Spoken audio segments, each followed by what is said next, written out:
right now, it's time to welcome in Arthur Schwartz, the food maven. Arthur joins us on a Monday morning, and we talk food. And that's a great thing to talk about on a day where it's cold and it's snowy. Good morning, Arthur. Good morning. And how was your Thanksgiving?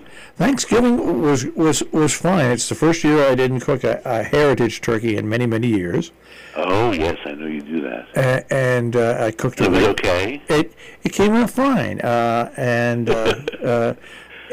remember we had a heritage turkey last year, and I was disappointed in it.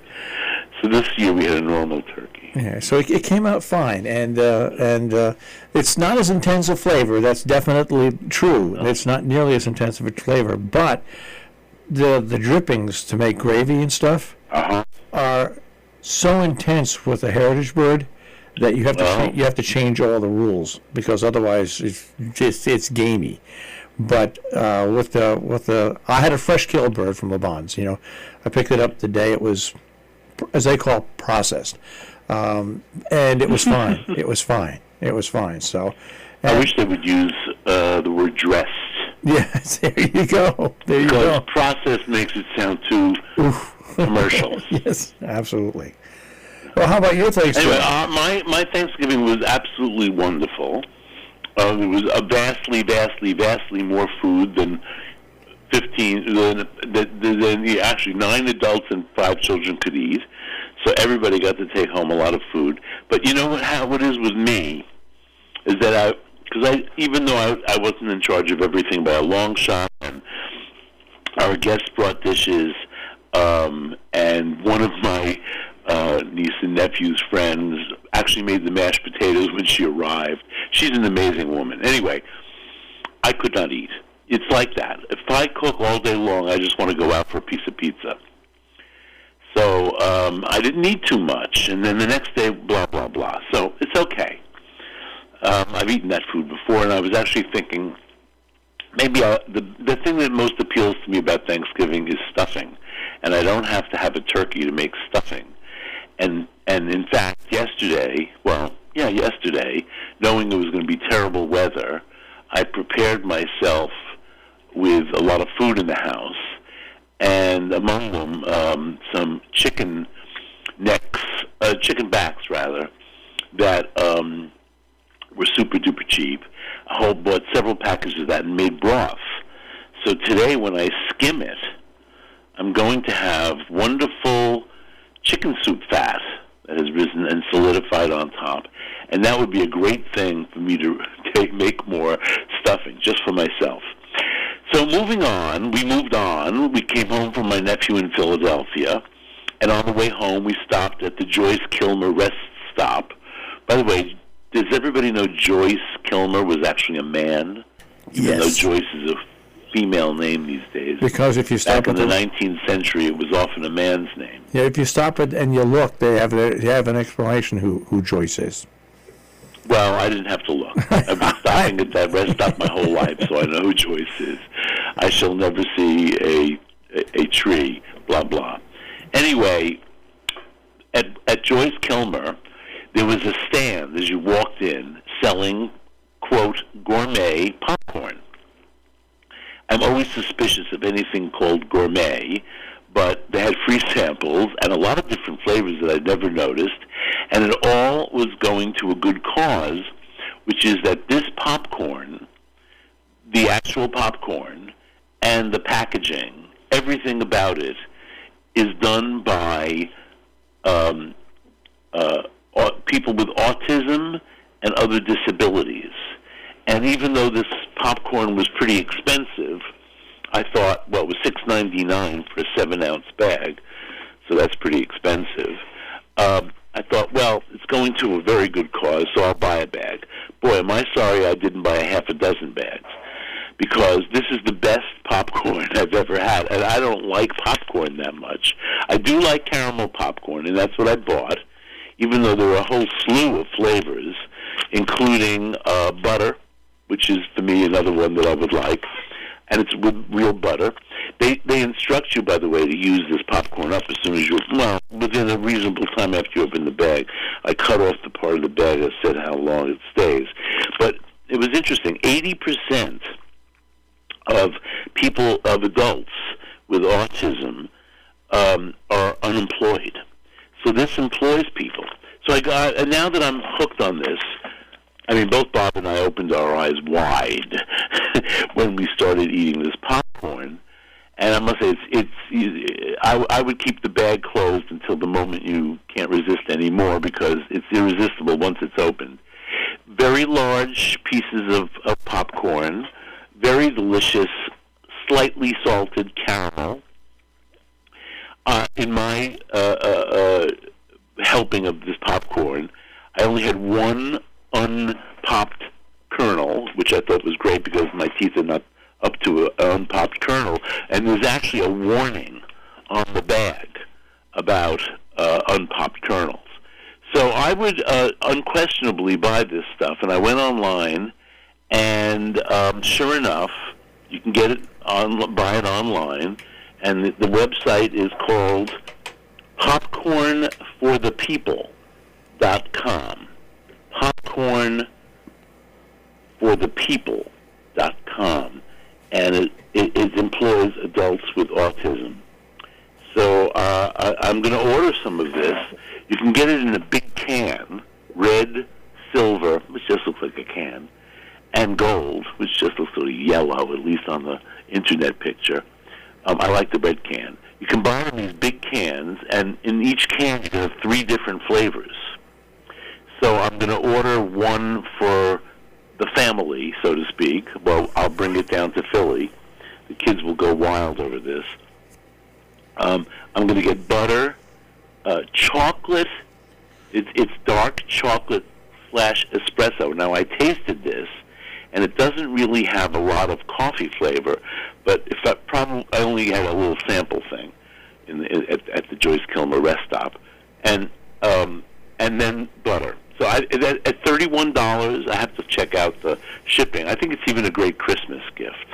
So again, it's called Popcorn for the People. Did it have many husks in it? That's the thing. I'm telling you, it's very large, perfectly popped popcorn, coated, in my case, because we bought the caramel, and I'm now very familiar with it because we did eat the whole. We finished the whole bag already in 2 sittings, which was way too much, of course. But we're bingers. That's right. We ate a really healthy, even could say diet dinner, and then binged caramel-covered popcorn. It was addictive. And my mother used to. That was my mother's favorite snack food, I guess you'd have to call it. But the product she bought then, which is still around, I've seen it, is poppycock. Have you ever had poppycock? Years ago, my grandmother used to like that. There you go. So, but it's still around, and poppycock is full of nuts. This is just pure popcorn. Moving on, so I bought all these chicken necks, and yesterday the weather here was pretty miserable. I don't know, what time did it start snowing by you? It started snowing in the afternoon. Yeah, in the afternoon it started snowing up here. Yeah, well, we had serious sleet over here. I mean, it was like ice hitting up against the windows, starting at about 1 o'clock, which the good stations predicted. Fox did not predict this, by the way. They had it all wrong. Speaking of fake news. So because I was checking around to see what everybody was saying about the weather. So I prepared myself with all these chicken backs, which, as I said, were cheap. And now I have this nice broth. And I'm noticing that because I do use a lot of broth these days, I like just having the broth. I mean, we're going to have some broth today for lunch with just chicken noodle soup. Can't be, it's full of protein, by the way. Because my broth, I let cook for hours and hours, and especially with chicken backs, which is mostly bone, although there's quite a bit of meat clinging to these, it's going to produce a very gelatinous broth that you could do many things with, but it's precious broth. It's not like out-of-the-box broth. So I'm noticing these box broths, even when they're on special sale, can be like $4 a quart. I don't know. What do you pay for the broth up? I don't. Sure. I stopped buying broth a long time ago. I just buy a chicken and make my own broth. Well, I know. So that it's expensive to make your own broth too. I'm not saying it's not. So I had I had 1, 2, 3, 4. I had and these were just chicken backs. I had 5 pounds of chicken backs, so that was $5, and a couple carrots, a couple sticks of celery. I happened to have a leek in the fridge, so I used that up in there. Anyway, the whole thing, probably, let's say it was $6. So it only produced 2.5 quarts. But it must say 2.5 quarts of really good broth. And then, as I said early in the show, I'm going to skim off the fat and use that for something else. Not sure what. Last time I made broth, I used the fat to make kasha varnishkis. Do you like kasha varnishkis? Is that something I grew up eating this. So I can't make it, but I like it. Yes. Oh, it's nothing to do. It really isn't. You fry up a lot of onions and you toss them with the kasha, which you follow the directions on the package, and then you boil up bow tie noodles and you mix it all together. There's really nothing to, except that the onions need long tending to get them nice and, to use the current word, caramelized. So the other thing is, in this kind of weather, I sometimes find myself stuck in the house with no green vegetable. So I have lately learned to use celery as a green vegetable because, well, it's green for one thing. It doesn't have a whole lot of nutrition, but it does have good fiber, and it can be very delicious if you cook it as a vegetable. And I don't mean boil it. I braise it by tossing it with in a skillet with either olive oil or butter, depending on my mood, and when just 2 or 3 minutes, tossing it around in a hot skillet, and then add just a little bit of broth. Now, in this case, use your good broth, because it's going to end up being a major flavor in this. But if all you have is canned broth or box broth, it's okay too, and it could be either beef broth or chicken broth. Don't use water in this case. Well, I guess you could, and then you're mainly going to taste celery and the fat that you use, but I want that third note. So you put in about, let's say, 1/4 of an inch, 1/2 an inch of water. Oh, by the way, I cut my celery into 2 to 3 inch lengths on a sharp diagonal, only because they look so good in the end. And then you toss the celery around, you add your broth, like I say, maybe a 1/2 inch, 1/4 inch, and you can always add more, and cover the pan, and cook it over reasonably low heat until the celery is tender. It takes at least 10 or 15 minutes. Check the pan, and if you haven't added enough liquid, you can always add, as I say, a little bit more broth. Or if your broth is too precious, after you've added an initial broth, then you could just add water by the spoonful until your celery is tender. And that really, and salt and pepper, is really a delicious vegetable, especially if you're having something, like just grilled meat, whatever, sausage. Anyway, so the other celery thing, and I may make this today, does not require any broth.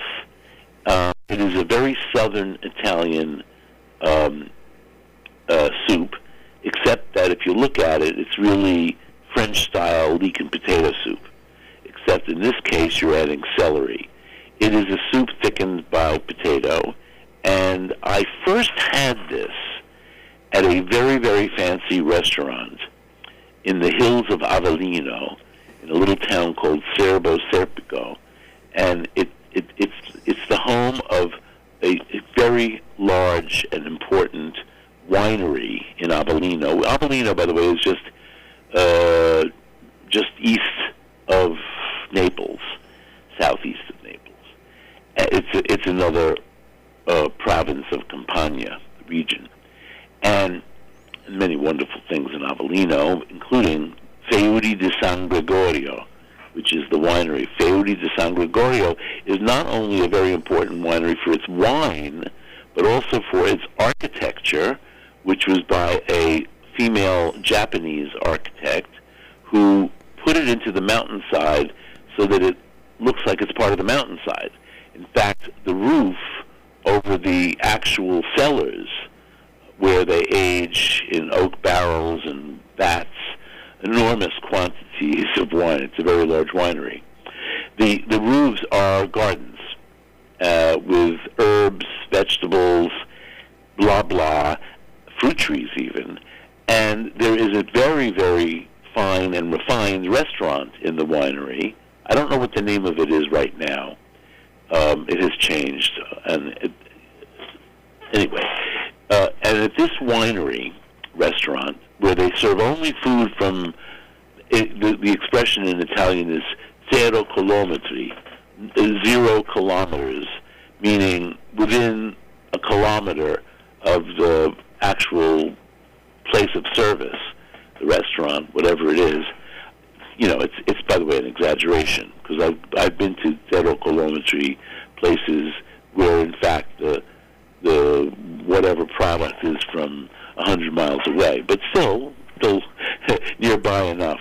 In any case, this soup, this celery and potato soup, was served with a very refined garnish, which was a miniature sfogliatelle.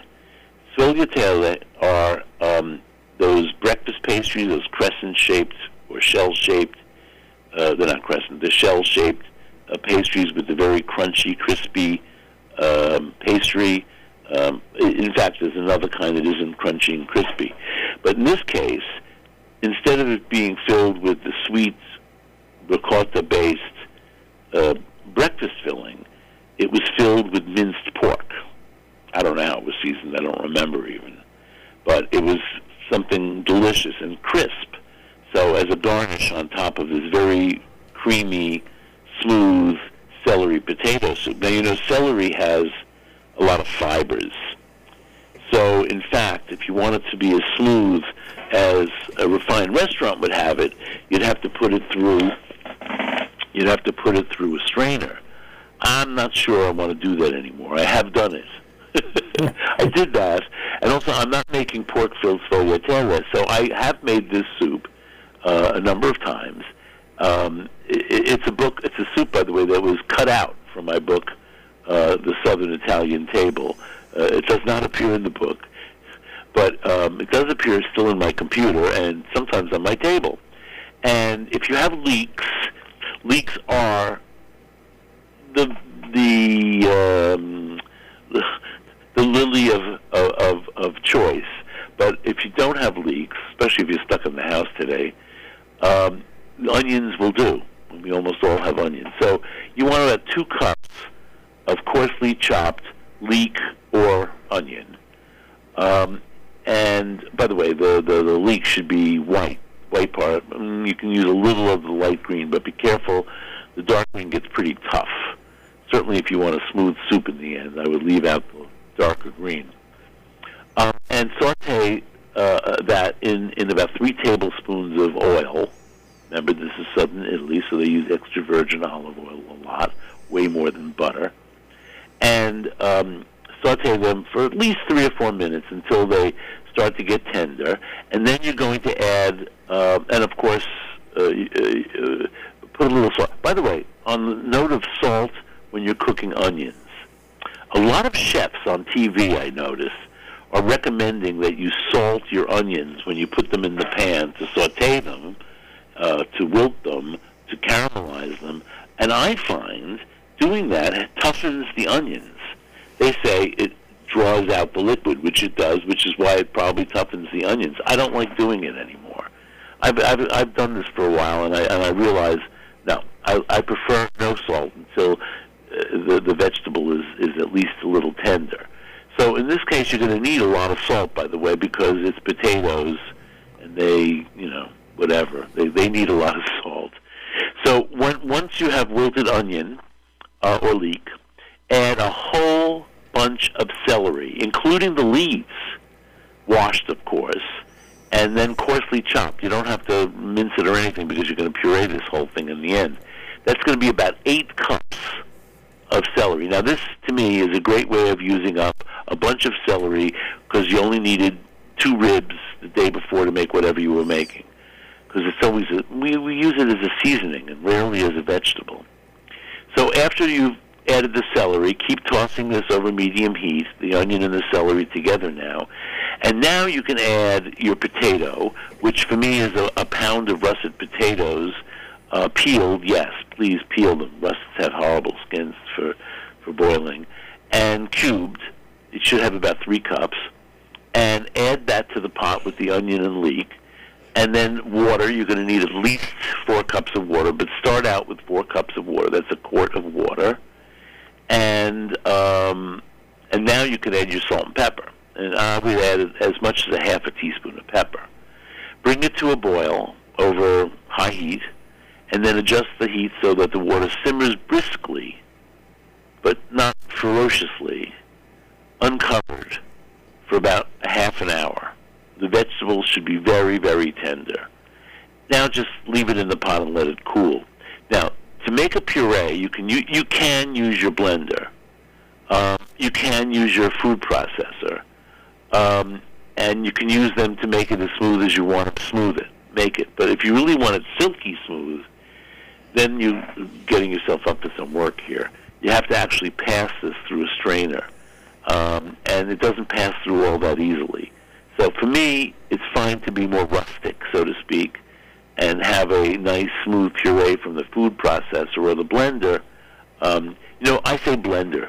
I notice that most people have these super blenders these days, but I've always done this in my good old blender. And when I say old, it's from the 1960s, and it still works better than any other blender I've ever had. So that's it. And it's a great soup for a cold day like today. It'll keep in the fridge for a couple of days, and you don't have to make sfogliatelle to garnish it with. Croutons will do. Something crisp on top to contrast with the smooth soup. I have made it with, if you can get a piece of prosciutto in one piece. Sometimes my butcher anyway will have prosciutto ends that they sell super cheap, and those are perfect for this because it's a very intense flavor. And you just finely dice the prosciutto and garnish each bowl with that.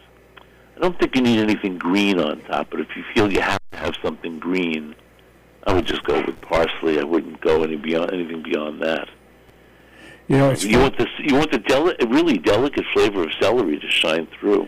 It's funny because I started cooking with celery I make a kohlrabi soup that has celery and onions and mushrooms and a chicken-based broth, and it's unbelievable. And you're looking at somebody who doesn't like things that are green, but you can use it.